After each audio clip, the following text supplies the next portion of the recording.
for your children to be fed. So you're not crying because... Tonight, America witnessed one of the most heated moments ever to echo through the House of Representatives. The floor shook not from applause but from outrage. Voices rose, tempers flared, and a single question, an event in Minneapolis in which cut through the noise like thunder.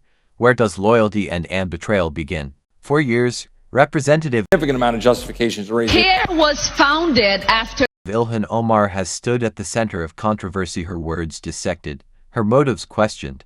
But this time, something changed. In a packed chamber beneath the Capitol dome, she made treasonous statements, whereas Marjorie Taylor Greene and Chip Roy unleashed a storm that few saw coming. Their message was unmistakable. They claimed Omar's pay for your medical bills to disappear. You cannot. Own statements proved she had turned her back on the very oath she swore to uphold. It all began with a speech in Minneapolis. A moment meant to rally her community turned into political dynamite. Her remarks about Somalia's interests and America's policies igniting a wave of fury across Washington. What Omar called advocacy, her opponents called treason. And when Greene took the floor, she didn't hold back. Citing George Washington's farewell address, she accused Omar of embodying the pretended patriotism that the nation's first president had warned against. Chip Roy followed, his voice cutting through the chamber with the weight of history behind him, reminding Congress of every time political lines blurred into moral ones. The chamber went silent. Every word felt heavier than the last. For conservatives, this was a long-awaited reckoning. For Democrats, it was a political spectacle taken too far. And for millions watching at home, it was a question of identity. Can a U.S. lawmaker ever speak for another nation's interests without betraying her own? What happened next would define careers and test the limits of free speech, patriotism, and power inside America's most sacred hall. Because this wasn't just about Ilhan Omar, this was about who decides what loyalty means. Was this censure a defense of the Constitution or a weapon of politics? Stay tuned, because the truth behind this showdown is far bigger than one vote, one resolution, or one representative. It's about the future of Congress itself, and the battle for America's soul. When the House of Representatives opened its doors on that tense winter morning, few members realized they were about to take part in a scene that would be replayed across America for weeks. Cameras were already rolling. Staffers whispered that the day's agenda might explode. And at the heart of it all stood one figure whose name had become synonymous with controversy: Ilhan Omar. To understand how this moment reached such a boiling point, we have to go back years before the censure vote, before the fiery speeches, before the hashtags and headlines. Omar's journey into American politics is itself a story of improbable ascent, a refugee from Somalia who built a career on progressive ideals, immigrant representation, and vocal criticism of U.S. foreign policy. Her election was historic, her voice distinctive and her rhetoric often divisive.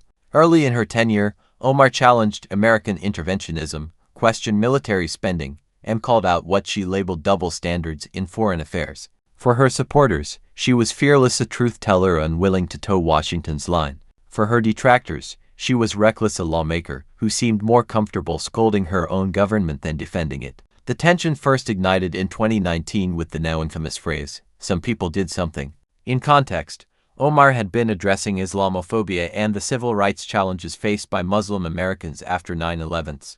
But those 6 words, once isolated, detonated like a grenade. Conservatives accused her of minimizing the tragedy that killed nearly 3,000 Americans. Cable panels lit up overnight. The right framed it as proof she lacked basic reverence for the nation she served. That quote never disappeared. It lived on in sound bites, campaign ads, and floor speeches in echo, waiting for its next spark. Fast forward to January 2024.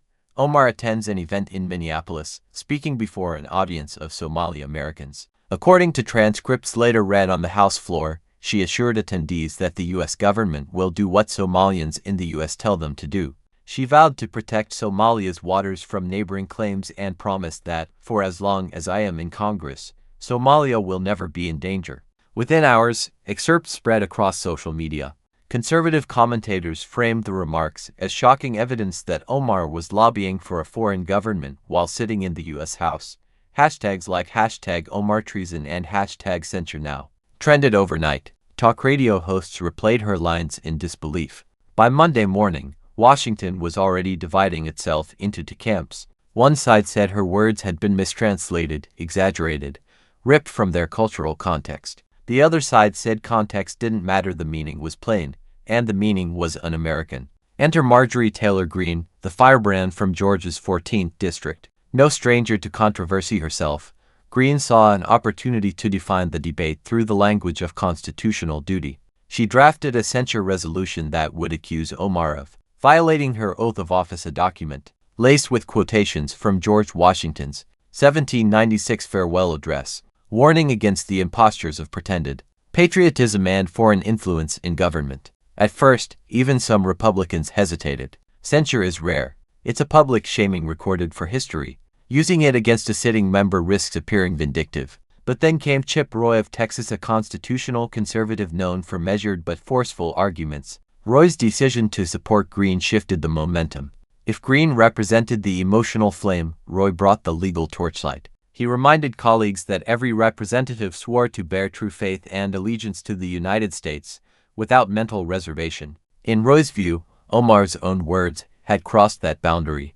Meanwhile, outside the chamber, the air was thick with competing narratives. Progressive media framed the brewing resolution as political theater. Conservative outlets framed it as justice long overdue. And voters already exhausted by culture war headlines prepared to watch another morality play unfold live on C-SPAN. For days, rumors flew through Capitol corridors. Would leadership allow a floor vote? Would moderates break ranks? Staffers whispered about private meetings, whip counts, and hallway confrontations. Every camera in the press gallery pointed toward Omar's seat. On the morning of the debate, the sergeant-at-arms call brought members to order. The speaker recognized Greene. She rose slowly, holding a single sheet of paper, the formal notice of intent to raise a question of privilege. The room quieted. Censuring Representative Ilhan Omar of Minnesota, she began. Gasps, murmurs. Across the aisle, Omar folded her hands. Greene read the preamble aloud, the oath of office, the naturalization oath, the promise to renounce all allegiance to foreign powers. Her cadence was deliberate, almost prosecutorial.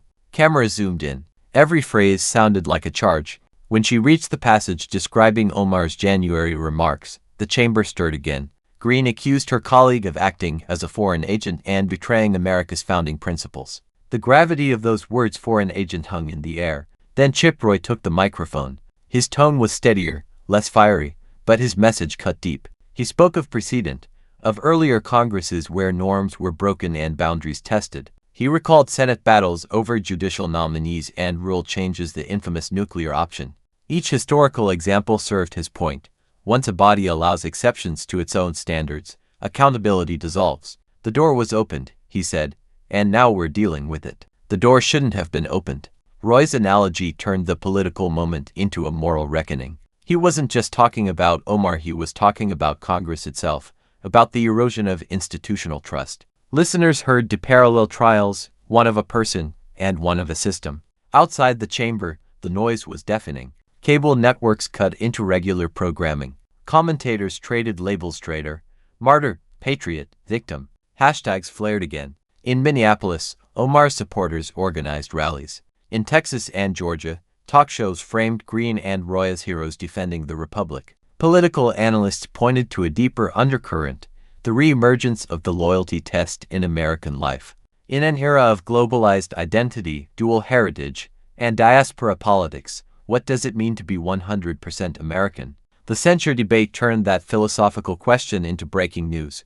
Every statement from the floor was instantly clipped, subtitled, and weaponized for digital audiences. Sound bites became slogans. Slogans became fundraising emails. And what began as a procedural resolution evolved into a cultural flashpoint, another chapter in the ongoing war over who gets to define patriotism. Back inside, the House clerk continued reading the resolution. Greene's language mirrored 18th century gravitas, whereas Representative Omar has exhibited the treasonous tendencies George Washington warned about. Some members rolled their eyes, others nodded solemnly. The political lines had already hardened. Yet beneath the theater, something real was shifting.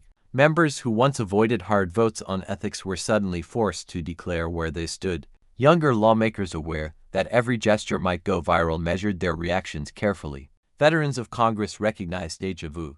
the same collision of outrage and procedure that defines every generational turning point on the Hill. As speeches rolled on, one truth became unavoidable: this confrontation wasn't spontaneous. It was the product of years of growing distrust, of media ecosystems feeding outrage loops, of social platforms rewarding the loudest voice. Omar had become both symbol and scapegoat, an avatar for everything one half of the country feared about the other. And yet, even her critics admitted something uncomfortable: the resolution, though symbolic, could redraw boundaries for future debates. If a member's remarks to a cultural group could trigger censure, where would Congress draw the next line? Could lawmakers with ties to other immigrant communities face similar scrutiny? Constitutional scholars quietly warned that today's precedent might become tomorrow's muzzle. Still, inside the chamber, politics ran on emotion, not law. Greene's voice rose again, invoking Washington's warning against divided affections. Roy nodded beside her. The phrase divided loyalty ricocheted through the hall like a verdict. By late afternoon, reporters were filing live updates. Floor debate grows tense. Calls for decorum ignored. Outside, crowds gathered on the Capitol steps, some waving flags, others holding signs that read "Defend free speech and one nation, one loyalty." The symbolism was irresistible: two versions of patriotism shouting across the same marble steps. That night, every network carried the story. Headlines split down predictable lines: Fox News, Greene and Roy lead charge to defend America's oath. MSNBC, Republicans weaponize censure against Muslim lawmaker. CNN, Omar faces backlash over controversial remarks. Pollsters recorded a sudden bump in name recognition for both Greene and Roy. Fundraising emails flooded inboxes. Conservative PACs framed the censure as a battle for national honor. Progressive groups framed it as persecution, and social media algorithms rewarded every frame of the shouting. For the ordinary viewer, the voter at home flipping between outrage clips, one feeling dominated: fatigue. Yet even fatigue can't look away when drama meets symbolism. What the audience sensed, perhaps without saying it, was that something fundamental about political loyalty was being renegotiated right before their eyes. By the time the House adjourned, no one doubted that history had been made. Whether it would be remembered as justice or overreach would depend on which version of America prevailed in the conversation that followed. And so the stage was set. The resolution was on the record. The speeches were immortalized on video. The question left hanging in the air was simple but explosive. When an elected official's words sound like allegiance to another flag, what should a democracy do? Because in the hours to come, the chamber would erupt again, not with arguments over procedure, but with raw emotion. What began as a debate about one representative would turn into a referendum on the meaning of patriotism itself. When the speaker's gavel struck that afternoon, the noise didn't fade, it multiplied. What had begun as a procedural vote was now a political inferno. The chamber floor became an arena where reputations were either reborn or burned. Viewers at home felt it immediately. This wasn't policy debate, it was theater, and every actor knew the cameras were live. The moment Marjorie Taylor Greene finished reading her resolution, a wave of murmurs swept the floor. Democrats shook their heads, Republicans leaned forward, staffers clutched notes, reporters texted headlines in real time. House erupts as Greene moves to censure Omar. Greene's voice, sharp and unapologetic, sliced through the noise. "We cannot pretend divided loyalty is loyalty at all," she declared. "This chamber must decide if our oath still means something or if it's just words on paper." Applause erupted on her side. Across the aisle, jeers echoed back. In the gallery, spectators gasped. For a few seconds, order collapsed into raw chaos, the kind that only happens when ideology turns personal. Then came Chip Roy, stepping forward like the calm after lightning, not less powerful, just quieter, more deliberate. His voice carried the weight of legal conviction. "This isn't vengeance," he said. "It's responsibility. The Constitution demands that we confront what we cannot ignore." That line would replay on every network within the hour. Roy reminded the chamber that precedent, not passion, built institutions. "Once," he said, "we changed the rules to win a fight. We justified it because it felt right in the moment. And here we are again, living in the world those moments created." Every member in the room understood the subtext. You opened the door. Now don't complain about the draft. Within minutes, clips of Greene and Roy were flooding social feeds. The platform, now branded as X, trended with hashtag Omar censured, hashtag defend the oath, hashtag foreign agent, and hashtag political witch hunt, all at once. On YouTube, Partisan channels were slicing the live feed into reaction segments, each racing to post first. The algorithm had found its meal of the day. Meanwhile, Ilhan Omar sat stone-faced, flanked by allies. She'd been through public outrage before, but this time felt different. The language of treason carried a heavier shadow than criticism of her votes or tweets. Around her, colleagues whispered counsel, "Stay composed, don't react, the cameras are hunting for emotion." She didn't flinch. When the speaker recognized Omar to respond, the tension tightened. The floor stilled. Her opening words were calm, almost measured. "Mr. Speaker, I love this country. I came here because it offered freedom and justice. My record reflects those values, even when we disagree on how to uphold them." Half the chamber listened. The other half crossed arms. Omar continued, arguing that her remarks in Minneapolis were about advocacy for peace and stability, not disloyalty. She accused Greene of twisting her words for political gain, of inflaming xenophobia for headlines. "If defending human rights abroad is treason," she said, "then what does that say about the America I believed in?" Her defenders rose in applause. Greene shook her head. The divide had never been sharper. That exchange, just 5 minutes long, was enough to trigger an avalanche. Within hours, major networks had booked panels. Conservative anchors hailed Greene and Roy as defenders of the Republic. Progressive commentators accused them of reviving McCarthy-era loyalty tests. Hashtags morphed into battle lines. Fox News opened primetime with, "Omar's words finally catch up with her. Censure vote tonight." MSNBC countered, "Republicans weaponize patriotism against a Muslim lawmaker."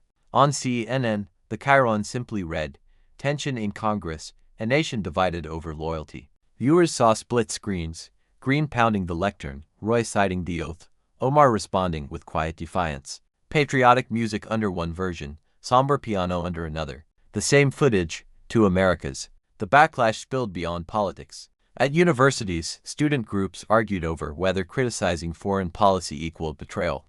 Community leaders in Minneapolis urged calm, warning against Islamophobic backlash. Online, the debate devolved fast. Threats, memes, conspiracy theories, counter-threads. Every opinion was proof to someone else of corruption. Yet the heat served a purpose. Each side raised millions overnight. Fundraising platforms recorded spikes labeled Defend the Oath Fund and Stand with Ilhan Justice Fund.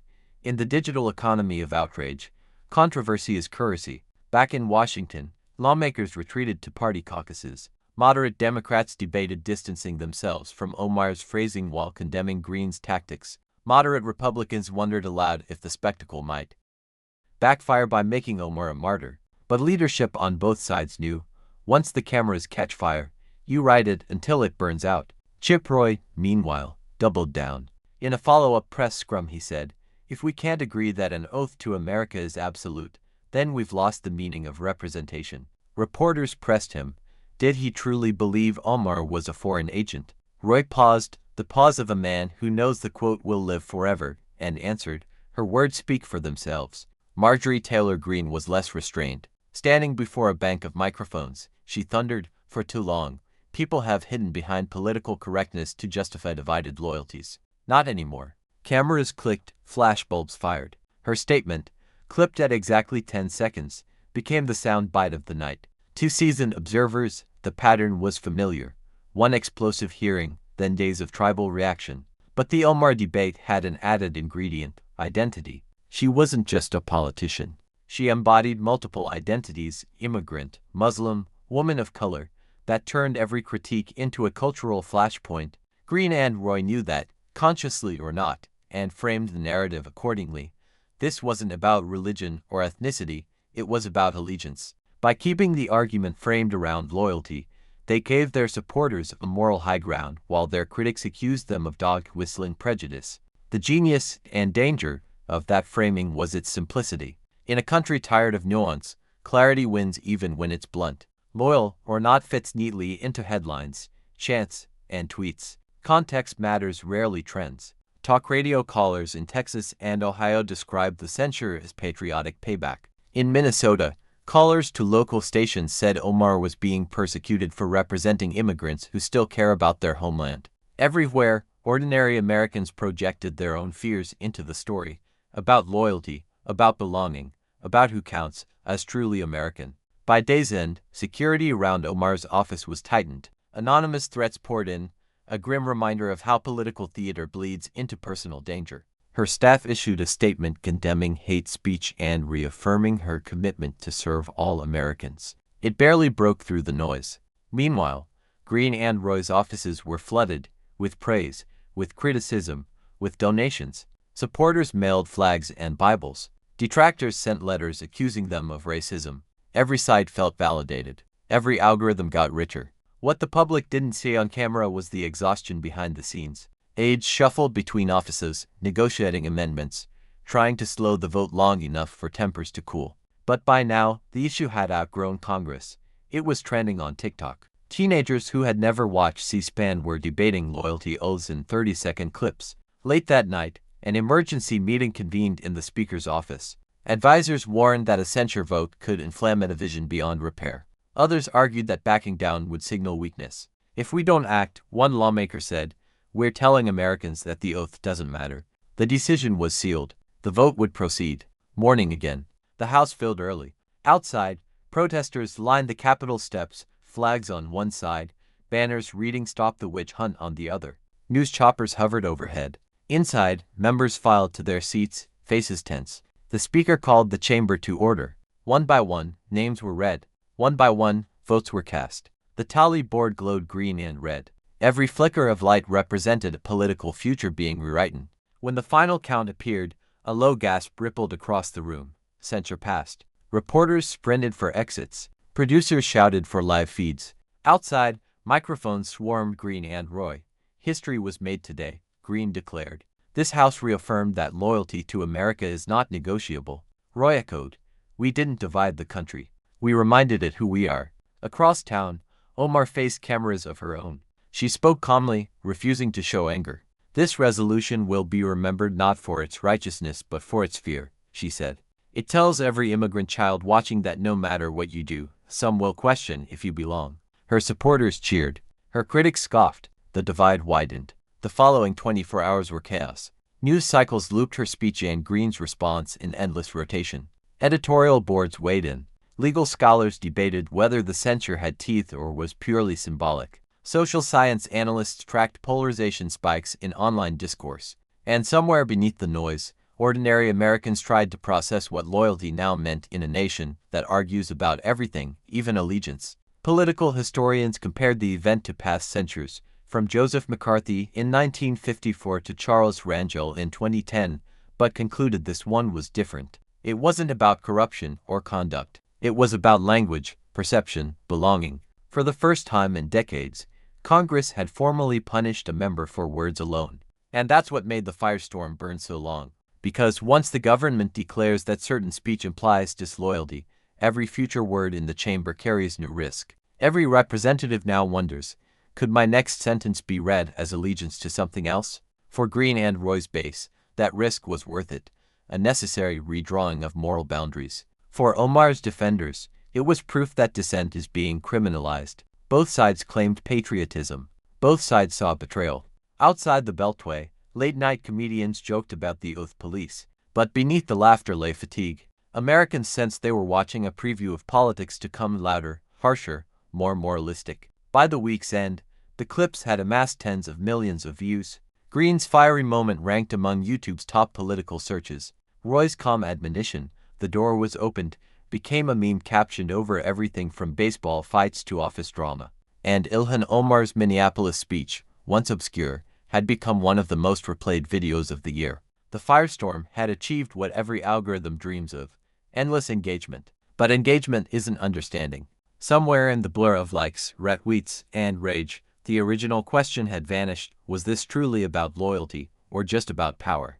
And that's where the story now stands: a Congress divided, a lawmaker censured, a public mesmerized. In this blaze of outrage, truth flickers somewhere between patriotism and politics, and finding it will be the hardest task of all. The gavel had barely struck before the ripple hit every corner of Washington. Within minutes, alerts blared across phones. House votes to censure Ilhan Omar. Cable tickers rolled the headline like breaking weather. Political blogs crashed under the weight of fresh clicks. What had been an internal congressional quarrel was now the story of the week, a morality play broadcast live to a nation hungry for heroes and villains. Inside the Capitol, staffers described the silence that followed the vote as eerie. Even those who celebrated the result knew they had crossed a threshold that couldn't be easily uncrossed. A censure may be symbolic, but symbols in Washington carry long shadows. Every time a lawmaker walks onto that floor, the record of past censures hangs like a portrait on the wall, mute but accusing. Greene left the chamber first, surrounded by cameras. She smiled, but her tone was cold steel. We did what leadership wouldn't. We defended the oath. Chip Roy followed moments later, shaking hands with colleagues, his expression more solemn. This isn't about one member, he told reporters. It's about restoring seriousness to Congress. Across the hall, Ilhan Omar emerged into the glare of flashes. No podium, no entourage, just a short walk through the chaos. History will judge this vote for what it truly is, she said evenly, an attempt to silence dissent. Her staff guided her to an elevator. The doors closed, cutting off the noise. By nightfall, political strategists were already crunching numbers. Polling firms tested the phrase loyalty to America in focus groups. Within 24 hours, both parties had fundraising emails ready. Republicans branded the event the loyalty vote. Democrats called it the censure sham. Each side raised millions before sunrise. Cable news ran wall-to-wall coverage. On Fox, Greene's floor speech replayed under an American flag graphic. On MSNBC, Omar's defense looped over slow piano chords. Every network had its villain, every clip its caption.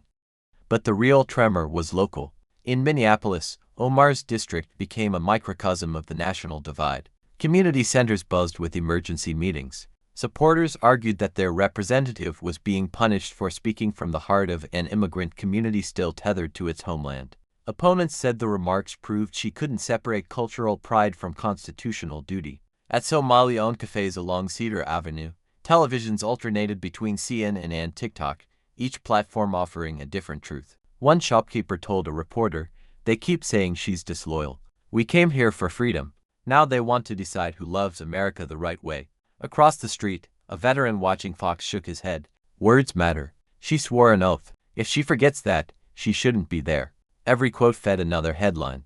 Every headline fueled another algorithmic search. The fallout wasn't confined to Washington. It had migrated to living rooms, barbershops, comment sections. Inside GOP strategy meetings, aides celebrated. Privately, they admitted the optics were risky but calculated. Greene's advisors framed the censure as a defining loyalty moment heading into the next election cycle. The base loved it. Social media engagement spiked across conservative pages. Short edits of Greene's speech pulled more views than most campaign ads. Yet not everyone in her party was cheering. Moderates warned that the spectacle might alienate independents. A senior Republican, speaking off record, sighed, "You can't call someone a foreign agent on Tuesday and ask swing voters for unity on Thursday." Across the aisle, Democratic leaders scrambled to contain the damage. They organized a press conference stressing unity against hate while quietly pulling to measure fallout. Behind closed doors, some Democrats admitted discomfort. Omar's phrasing in Minneapolis had been sloppy. Her defenders privately wished she had walked it back sooner. But in the tribal logic of modern politics, retreat looked like weakness, and weakness doesn't trend. The following morning's newspapers framed the divide perfectly. The Washington Times, "Congress draws the line on divided loyalty." The New York Times, "Censure vote raises alarms over free speech in politics." USA Today, "Rhetoric versus reality. What does loyalty mean in modern America?"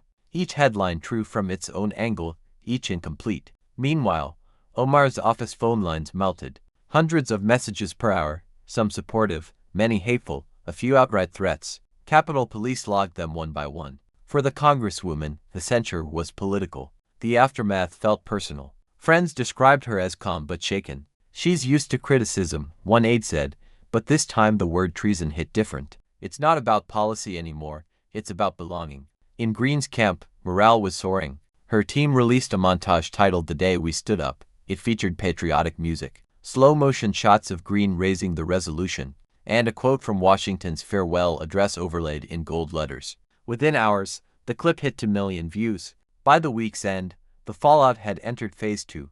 Analysis turned to alignment. Who gained ground? Who lost? Who would dare speak next? The House had voted, but the country was still deciding. Washington woke up to a new map of loyalties. The censure vote had drawn lines not just between parties but inside them. Whips hurried through hallways, counting who stood where.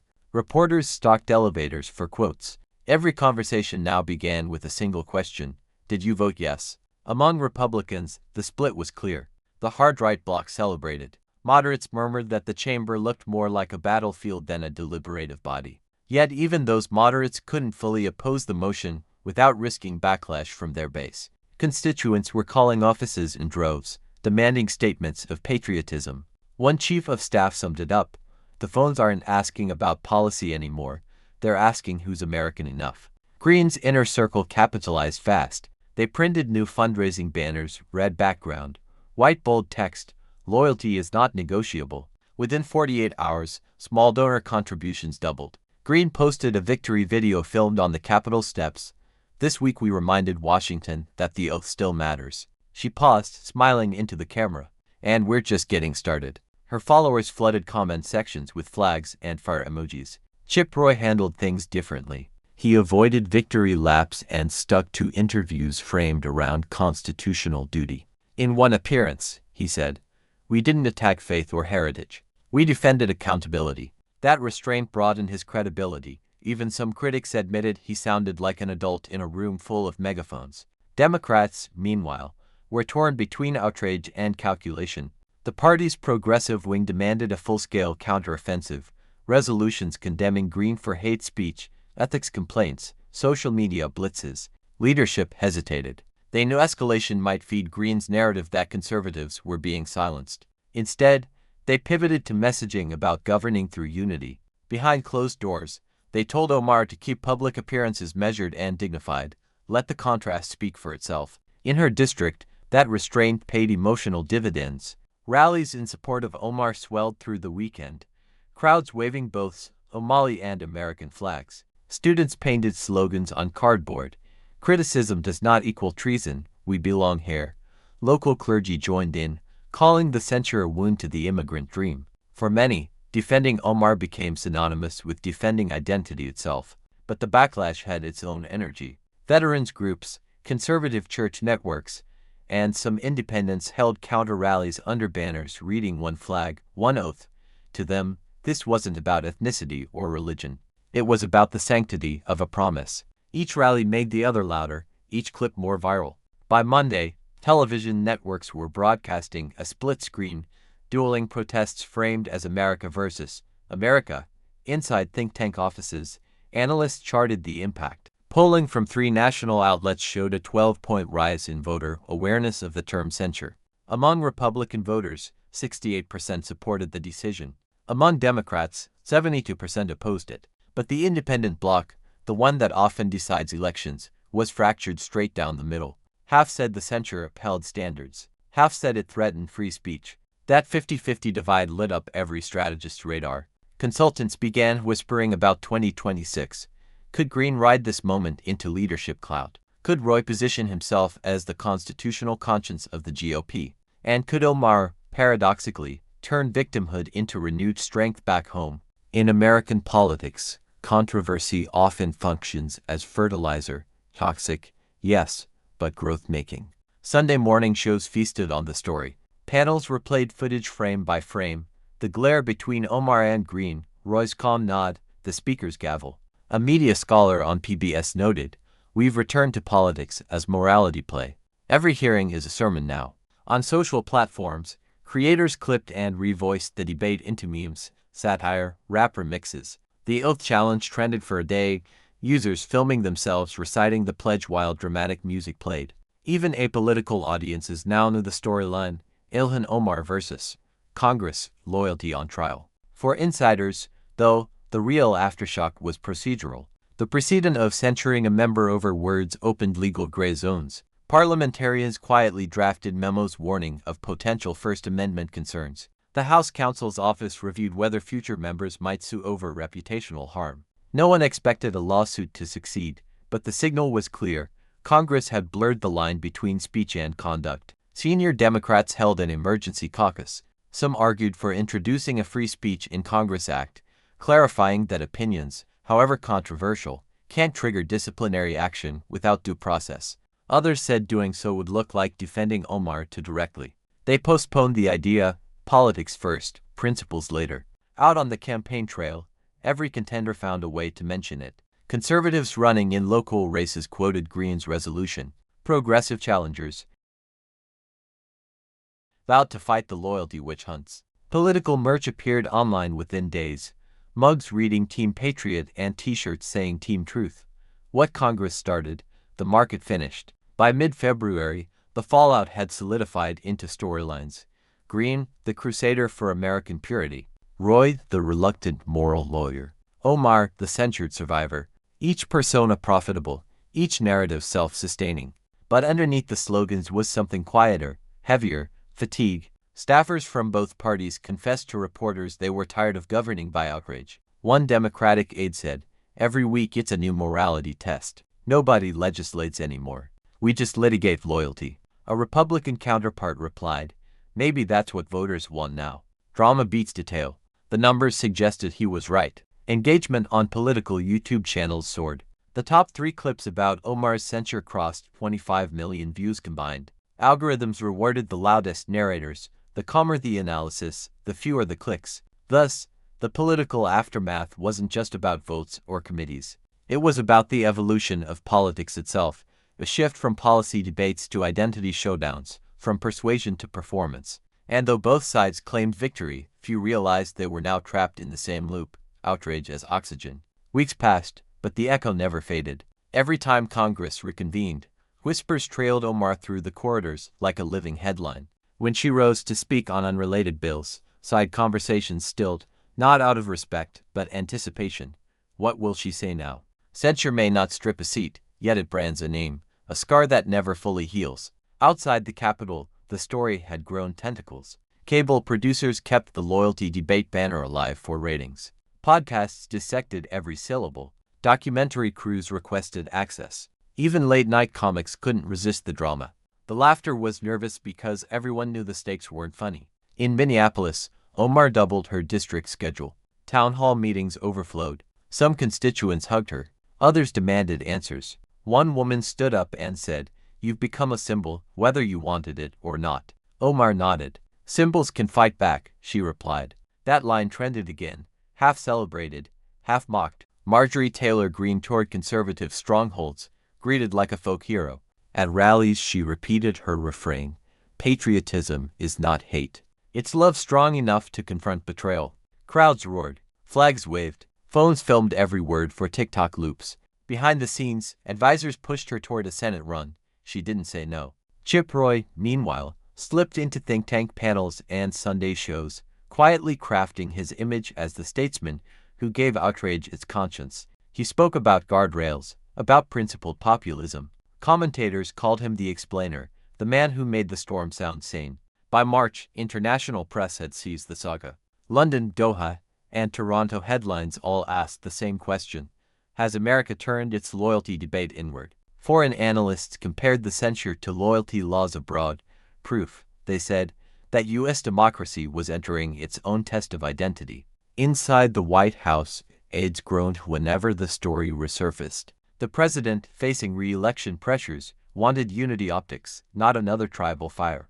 But silence looked weak. Statements risked alienating both camps, so the administration chose neutrality. The president respects Congress's process. That one sentence satisfied no one and kept the wound open. Meanwhile, the internet kept feeding itself. Influencers built entire channels around dissecting Omar's quotes. Hashtag wars spilled into merchandise.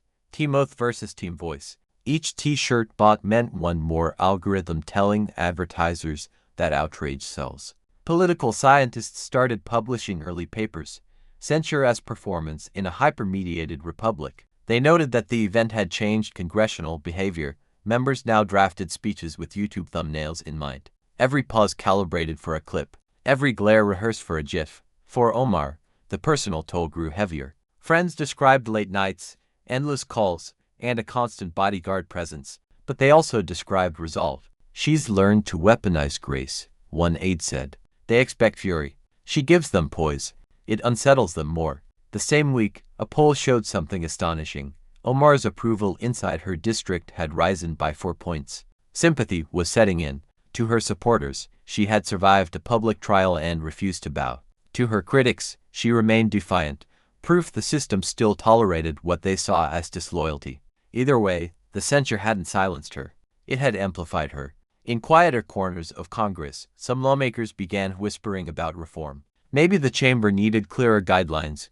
When does rhetoric cross into breach of oath? A bipartisan group floated a proposal: create an ethics subcommittee to vet future censure attempts before floor votes. It died in committee.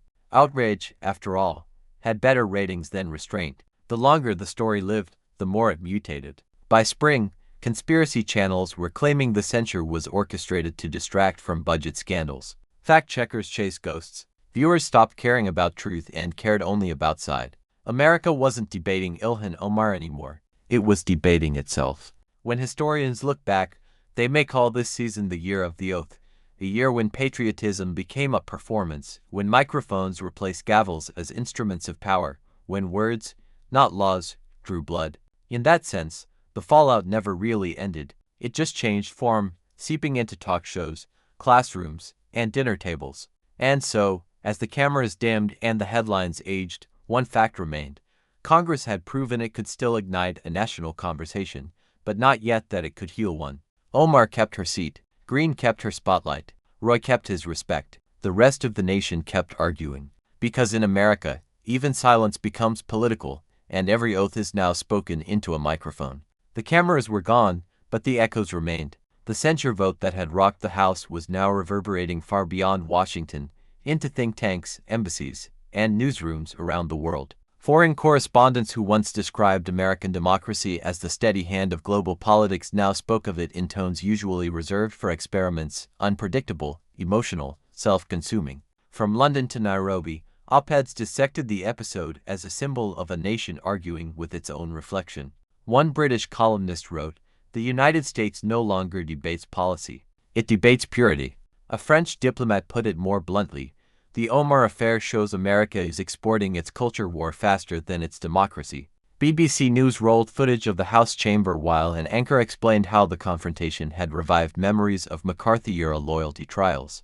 Al Jazeera framed it as proof of America's nervous identity. Even state media in rivals' capitals pounced, portraying the event as evidence that Washington could no longer distinguish patriotism from politics. Inside the State Department, officials fielded awkward questions from allies who wondered if similar loyalty tests might appear in U.S. foreign partnerships. A career diplomat confided, "It's hard to preach freedom of expression abroad when Congress just punished a member for speaking." The deeper truth, though, was that the Omar episode had become a global mirror. Each country that watched it saw its own anxieties staring back: immigration, dual identity, nationalism, belonging. In Canada, commentators debated loyalty among officials with dual citizenship. In India, pundits compared it to domestic arguments over religious allegiance. In Europe, populists seized on it as validation that multiculturalism was fracturing Western unity. For the U.S., the optics were painful. Decades of moral authority built on free speech and democratic tolerance now looked fragile. When a congresswoman's accent could spark charges of treason, allies whispered, "If even America doubts its melting pot, what hope do the rest of us have?" Think tank papers soon followed. The Brookings Institution released a study titled "Identity Politics and the Fragility of Democratic Discourse." It concluded that the Omar censure marked a new phase where symbolic acts, not policy, outcomes define loyalty. Across town, the Heritage Foundation celebrated the event as the moment Congress reclaimed moral clarity. Even academia split along familiar lines. University panels dissected the rhetoric like a modern myth: the immigrant lawmaker accused by the nationalist, the lawyer-statesman narrating law and history, the audience watching from couches. Students argued whether the episode proved democracy's resilience because dissent was allowed, or its weakness because dissent was punished. Back home, the story also began to shift from outrage to introspection. Editorial pages that had once screamed headlines now published essays asking gentler questions. What does allegiance mean in a nation built by outsiders? Can patriotism coexist with criticism? And if democracy can't tolerate discomfort, is it still democracy? One conservative columnist admitted, "I don't like Omar's words, but I like even less the idea of policing speech." A progressive counterpart conceded, "She could have phrased it better."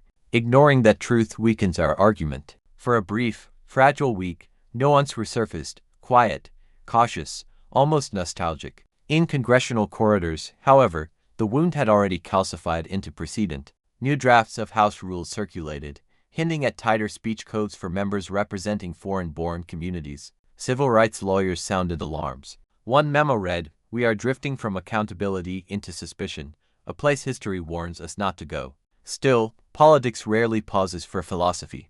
By the time the cherry blossoms bloomed outside the Capitol, campaigns were back in full swing.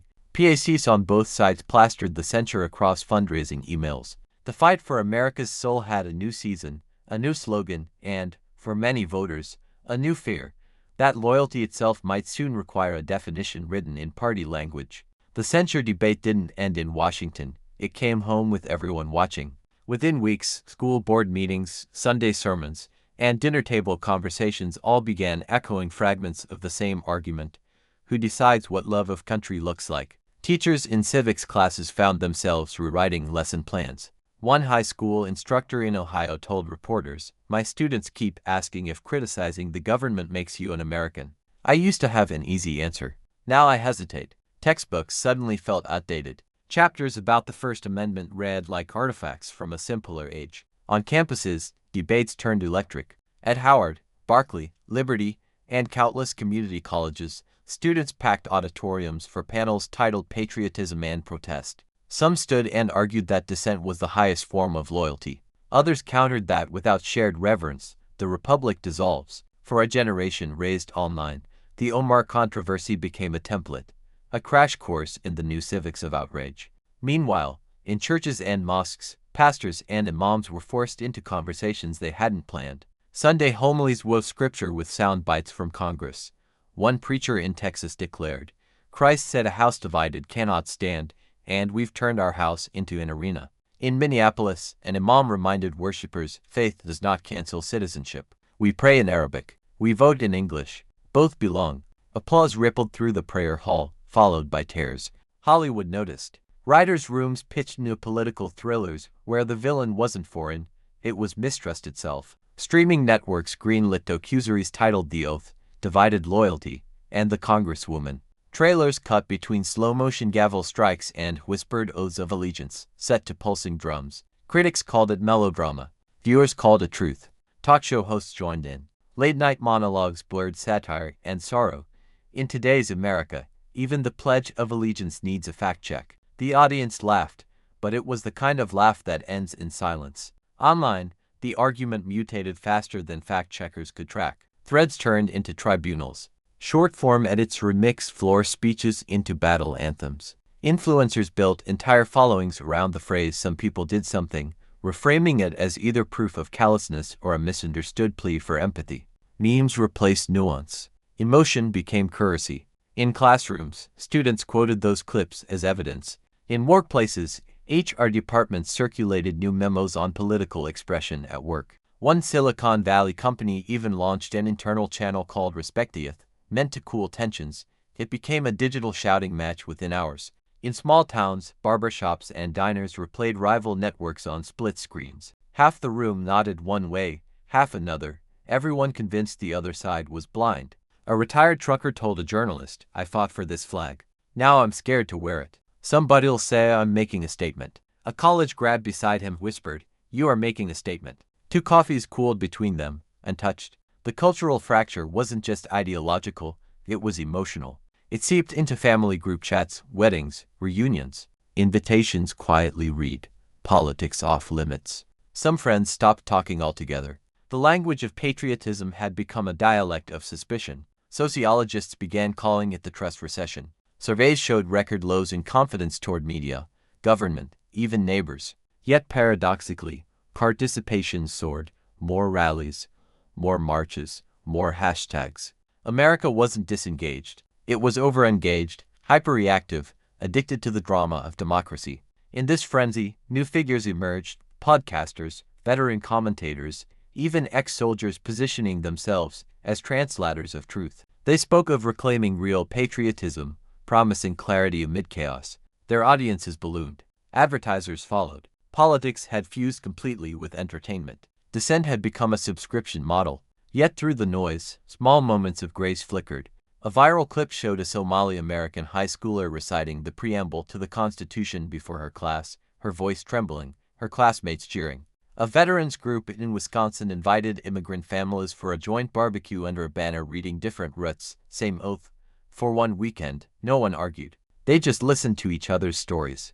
Those glimpses didn't trend as high, but they reminded America of something quiet and essential. The fight over loyalty might be loud, but the proof of it often lives in silence, in the act of staying, building, belonging. As spring faded into summer, Washington looked the same from the outside. Marble columns, fluttering flags, tourists snapping selfies, but something beneath the surface had shifted. The air felt heavier, the applause hollower. The Omar censure was no longer front-page news, yet its imprint lingered in every hallway conversation. The nation hadn't moved on. It had absorbed the drama into its bloodstream. Pollsters began calling it the loyalty bump. Candidates who invoked patriotism outperformed those who talked about infrastructure or healthcare. Emotion now outpolled economics. Strategists stopped selling policy and started selling belonging. Every speech, every ad, every town hall backdrop carried the same subtext. Are you one of us? That question, once rhetorical, had become the quiet password of political life. It was whispered in endorsements, coded in campaign slogans, even printed on coffee mugs. The American experiment, founded on the radical idea that citizenship is conviction, not blood, was testing its own premise. Historians saw the pattern and winced. They remembered the Alien and Sedition Acts, the Red Scare, the post-9/11's paranoia. Each wave began with fear, swelled into division, and ended with regret. Yet each time, America had eventually corrected course, not through laws, but through conscience. Would it again? In a small Georgia town, a retired Marine taught high school civics. When his students asked what loyalty means, he said quietly, "It means arguing loud, then still eating together." They laughed, but they wrote it down. Maybe that's where renewal begins, not on the House floor, but in classrooms and kitchens. Back in Congress, a different tone began to surface. A handful of lawmakers, Democrats and Republicans, met off-camera to discuss restoring a culture of grace. No press releases, no live streams, just conversation. One aide said, "They're trying to remember how to disagree without destruction." It wasn't newsworthy, but it was real. Outside politics, artists started reclaiming the narrative. A photographer launched a project called One Flag. Many Faces, a country singer and a Somali-American poet released a joint single titled Same Sky. It trended modestly, but the comments were unexpectedly gentle, people thanking them for making patriotism sound human again. Meanwhile, Ilhan Omar kept working. No victory tour, no revenge pressers, just committee meetings, district visits, the quiet grind of governance. Reporters noted her tone had softened, but her resolve hadn't. "I learned," she said in one interview, "that the oath isn't a chain, it's a compass. It points you home, even when people say you don't belong." Marjorie Taylor Greene, on a different stage, doubled down on her crusade. She framed it not as punishment but purification. "We lit a fire to remind America what's sacred." Her crowd still roared. Her detractors still scoffed. The contrast between the two women, one accused of divided loyalty, the other claiming to defend unity, had become a parable of the times. Conviction versus conviction, neither yielding. Yet beyond them both lay a quieter protagonist, America itself, exhausted but enduring. The country that argued over everything still lined up for elections, still saluted at ball games, still wept at funerals of soldiers whose names nobody asked about their politics. Beneath the noise, that stubborn heartbeat persisted. Political scientists later called this era the era of echoes. But maybe it was something simpler, a reminder that democracy isn't a performance to be perfected, it's a conversation to be continued. Messy, infuriating, essential. And so, as the sun sets behind the Capitol dome, the narrator's voice steadies. The fight over Ilhan Omar was never just about one representative. It was about the nation looking in a mirror and asking who we are, and who we still want to be. The flag catches the last light. Somewhere inside, lawmakers file out for the night. No one agrees on much, but for now, they still walk beneath the same roof. This moment isn't just politics, it's history happening right before our eyes. We've watched voices rise, oaths tested, and the very meaning of loyalty debated on the House floor. But the question that truly matters now isn't for Congress, it's for you. What kind of America do we want to be? one that silences dissent, or one strong enough to face it. Because the fight for truth, freedom, and accountability doesn't end with a vote, it begins with awareness. If you believe every citizen has a right to question power, if you believe patriotism means defending principles, not just parties, then don't let this story disappear into tomorrow's scroll. Hit that like button so this message reaches more people. Subscribe if you refuse to look away when history unfolds. And comment below. Do you think the censure of Ilhan Omar was justice, or politics disguised as patriotism?